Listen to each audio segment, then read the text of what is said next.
Mr. President of the IPU, Mr. President for this Assembly, Mr. Secretary General, the speakers in the House, deputy speakers, honorable members, and staff.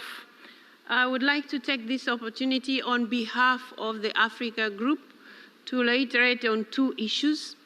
The first issue, we would like to remind the IPU under your presidency, Mr. President, and the Secretary General, what we initially said in Kigali, our intention to suggest to you to change the statutes and the rules so that you allow ample time to the members here to get a chance to know the emergency items in advance.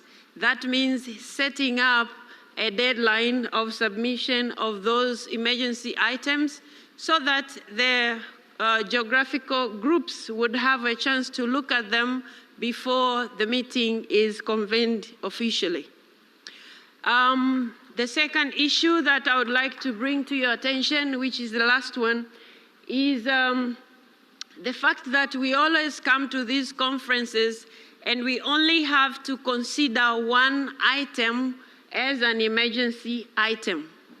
That is a big challenge because we meet here as the world parliamentarians.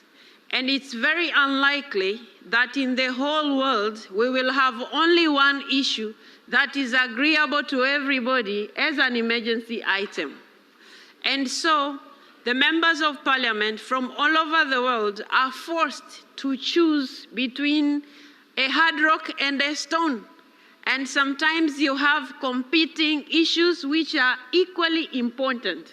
So it's important, Mr. President, that we reach a point where we don't really have to say no to women and rights of children. Like in this case, we had to vote against the motion which was brought about by Argentina. But it was a very important one to protect the women, to protect the children.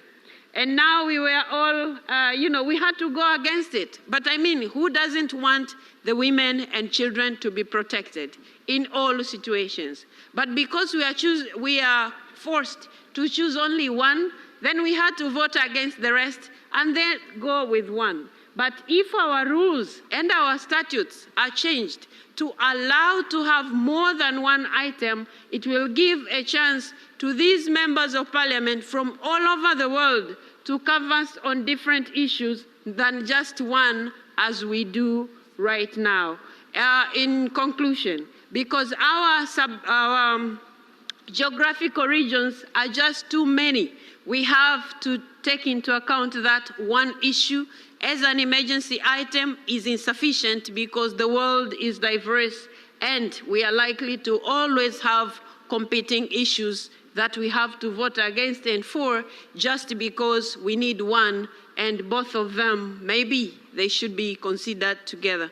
Thank you very much, Mr. Chair. That's the statement on behalf of the African Geopolitical Group.